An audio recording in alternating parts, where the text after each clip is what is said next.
அனைவருக்கும் வணக்கம். இன்னைக்கு நான் சொல்ல போகிறது என்ன அப்படின்னா, வாழ்வியல் கோட்பாடு. இப்போ நிறைய இடங்களில் நம்ம கேள்விப்பட்டிருக்கோம், வாழ்வியல் கோட்பாடு, வாழ்வியல் தத்துவங்கள் அப்படின்னு சொல்லிட்டு.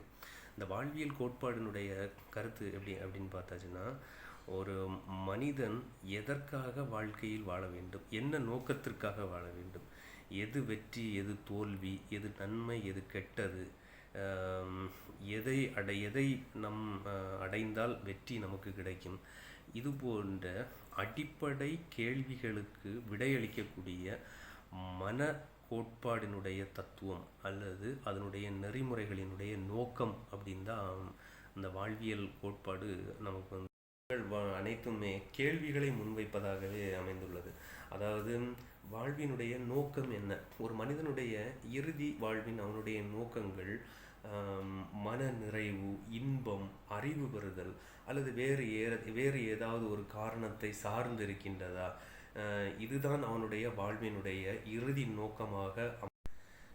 தமிழர்களுடைய வாழ்வியல் நெறி கோட்பாடுகள் சில காரணங்களை மையமாக வைத்து அந்த காலத்திலிருந்தே தமிழர்கள் வாழ்ந்து கொண்டிருக்கிறார்கள்.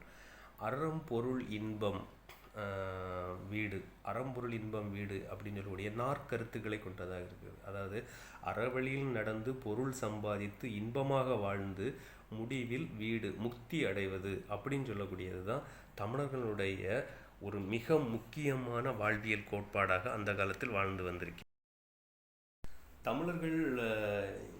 தமிழர்கள் முக்கியமாக நாம் கூறும் பொழுது, யாதும் ஊரே யாவரும் கேள்வியர், எந்த ஊரும் எங்கள் ஊரே, எந்த ஊரில் வாழ்கின்ற மக்களும் எங்கள் உறவினர்களே என்று அனைவரும் ஒன்றாக கூடி வாழ்கின்ற ஒரு மிக முக்கியமான ஒரு பழக்கத்தை அன்று தமிழர்கள் வாழ்ந்து காட்டியிருக்கின்றார்கள்.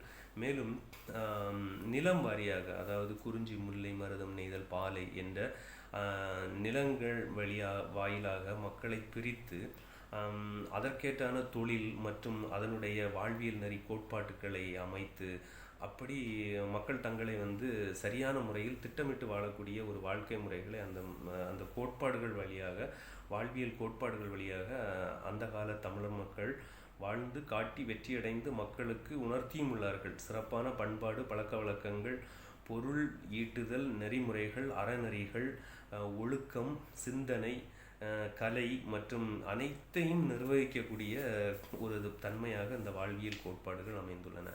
இதில் தாங்கள் எவ்வாறு வாழ வேண்டும் என்று நீங்கள் நினைத்து கொள்கின்றீர்களோ அதனுடைய வாழ்வியல் கோட்பாடு தாங்கள் கையில் தான் இருக்கின்றது.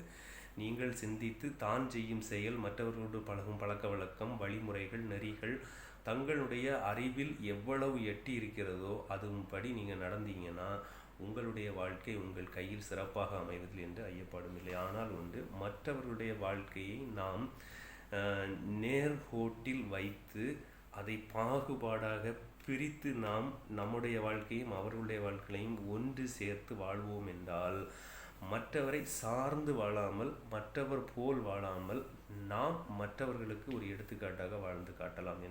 அதுதான் வாழ்வியல் கோட்பாடு. நாம் எவ்வாறு வாழ்கின்றோமோ மற்றவர்களுக்கு நாம் எடுத்துக்காட்டாக அதில் இருந்து காட்டும் பொழுதுதான் அந்த கோட்பாடு மற்றவர்களிடத்தில் பரவுகின்றது. மிக முக்கியமாக அறிவு, சிந்தனை, குடும்பம், சுதந்திரம், இன்பம், மகிழ்ச்சி,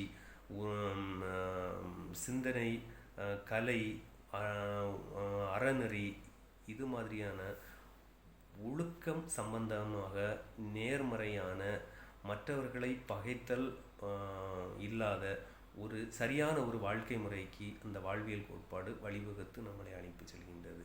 கோட்பாடுகளை எத்தனை பேர் தான் வச்சாலும் நம்ம ஒழுக்கமான ஒரு கோட்பாடை உங்களுக்குன்னு நீங்களே வச்சு நீங்கள் நடந்தீங்கன்னா சரியான வழியில் எவருடைய அச்சுறுத்தலும் இல்லாமல் வாழலாம் அப்படின்னு சொல்லி தான் நான் அன்னைக்கு உங்கள்கிட்ட சொல்கிறேன். நன்றி, வணக்கம்.